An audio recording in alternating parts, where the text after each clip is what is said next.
मुख्यमंत्री समृद्ध पंचायत राज अभियानांतर्गत जावली तालुक्यात 20% 25 ग्रामपंचायती आपण निवडलेल्या आहेत आणि त्यापैकी कावडी हे एक गाव आहे.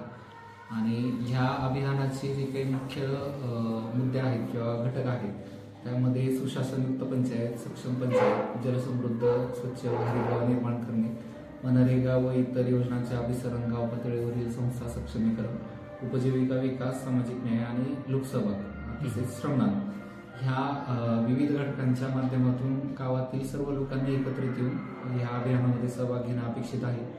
आणि ह्या गावामध्ये माननीय मंत्री महोदय यांच्या मार्गदर्शनाखाली तसेच गावातील स्थानिक प्रतिनिधी तथा जिल्हा परिषद सदस्य वसंतराव मानकुंबळे यांच्या मार्गदर्शनाखाली खूप चांगल्या पद्धतीचं काम सद्यस्थितीमध्ये सुरू आहे. लोकांनी खूप चांगला प्रतिसाद सदर योजनेमध्ये दिलेला आहे. 17 सप्टेंबरपासून जे अभियान सुरू झालं त्या दिवसापासून आज अखेरपर्यंत गावामध्ये वेगवेगळ्या प्रकारचे जे काही उपक्रम आहेत ते खूप चांगल्या पद्धतीने राबवण्यात आलेले आहेत. श्रमदान असेल, लोकसहभाग असेल, लोकवर्गणी असेल, ह्या सर्व माध्यमातून गावाचा सर्वांगीण विकास करण्याच्या अनुषंगाने सर्वच जण खूप प्रेरित आहेत. आणि राज्यस्तरावर बक्षीस मिळवण्याच्या अनुषंगाने गावची तयारी अत्यंत चांगल्या प्रकारची सुरू आहे. सर्वच या ठिकाणचे लोकप्रतिनिधी, स्थानिक नागरिक, त्याचबरोबर प्रशासनाला देखील पूर्ण विश्वास आहे की नक्कीच राज्यस्तरावर सदर ग्रामपंचायतीला चांगल्या पद्धतीचं यश प्राप्त होईल. येथील लोकांचा सहभाग कसा वाटला तुम्हाला? एकंदरीत लोकांचा सहभाग खूप चांगला आहे. सर्वच बाबींच्या अनुषंगाने कुठलाही विषय असेल तर त्यासाठी सर्व लोक एकत्रित येतात. गावची लोकसंख्या जरी कमी असली तरी सुद्धा प्रशासनाच्या किंवा स्थानिक लोकांच्या हाकेला ओढून सर्वच लोकसहभाग असेल किंवा लोकवर्गणी असेल या सर्वच माध्यमातून एकत्रित येऊन खूप चांगल्या पद्धतीने सहकार्य करतात. आणि त्याच माध्यमातून ग्रीन जिम असेल किंवा वृक्ष लागवड असेल किंवा बाकी इतर नाविन्यपूर्ण उपक्रम असतील या सर्वच माध्यमातून खूप चांगल्या पद्धतीचं काम गावामध्ये सद्यस्थितीत उभं राहिलं आहे. आता आपण जर बाहेर पाहिलं तर सर्व डोंगरांना वणवे लागलेले आहेत. तर काय सांगाल तुम्ही, काय आवाहन कराल? आता हा आपला गाव मुख्यमंत्री समृद्ध पंचायत राज म्हणून अभियानात आहे, तर याबाबत गावानं काय प्रयत्न केले का?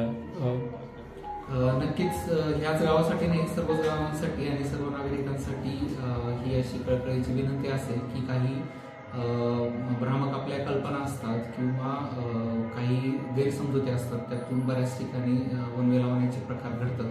परंतु निसर्गाला अपरिमित हानी याच्यामुळे होत असते. जंगली जनावरांना सुद्धा पाणवठे किंवा इतर त्यांच्या निवाऱ्याच्या ज्या काही जागा असतात त्या वणव्यामध्ये नष्ट होतात आणि साहजिकच अशी जनावरं मग पाण्याच्या किंवा अन्नाच्या शोधात आजूबाजूच्या गावांपर्यंत पोहोचतात आणि त्याचा साहजिकच त्रास तिथल्या स्थानिक नागरिकांना सुद्धा होतो.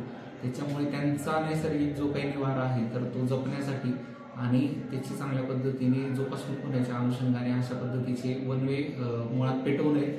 आणि जर कुठे ते असले पेटवलेले किंवा निदर्शनास आले तर तात्काळ वन विभागाला किंवा प्रशासनाला त्याची माहिती द्यावी आणि स्वतःसुद्धा ते वणवे कशा पद्धतीने आपल्याला विझवता येतील यासाठी सर्व नागरिकांनी प्रयत्न करावे हीच कळकळीची विनंती. मुख्यमंत्री समृद्ध पंचायत राज अभियान आहे, तर काय जावळी तालुक्याचे तुम्ही गट विकास अधिकारी म्हणून काय आवाहन कराल भविष्यात? सर्वच स्थानिक जावळीकरांना हे आव्हान असेल की सद्यस्थितीमध्ये आपण 25 ग्रामपंचायती याच्यामध्ये निवडलेल्या आहेत, परंतु भविष्यामध्ये सर्वच ग्रामपंचायतींनी याच्यामध्ये सहभाग घेणं अपेक्षित आहे. ग्रामपंचायतच्या स्तरावरचे जे काही महत्त्वपूर्ण विषय आहेत सर्वच विषय ह्या अभियानांतर्गत कव्हर करण्यात आलेले आहेत. त्यामुळे वेगळं काही नाविन्यपूर्ण काम याच्यामध्ये करणं अपेक्षित नाही, परंतु जे काही काम आपण रेग्युलरली करतोय तेच काम नाविन्यपूर्ण पद्धतीने करणं अपेक्षित आहे, जेणेकरून गावचा सर्वांगीण विकास होऊ शकेल. त्या माध्यमातून सर्व लोकांनी एकत्रित येऊन हे काम करणं अत्यंत आवश्यक आहे. कारण केवळ प्रशासनाने याच्यामध्ये सहभाग घेऊन उपयोग नाही, तर लोकसहभाग जोपर्यंत याच्यामध्ये प्राप्त होणार नाही तोपर्यंत हे अभियान यशस्वी होऊ शकत नाही.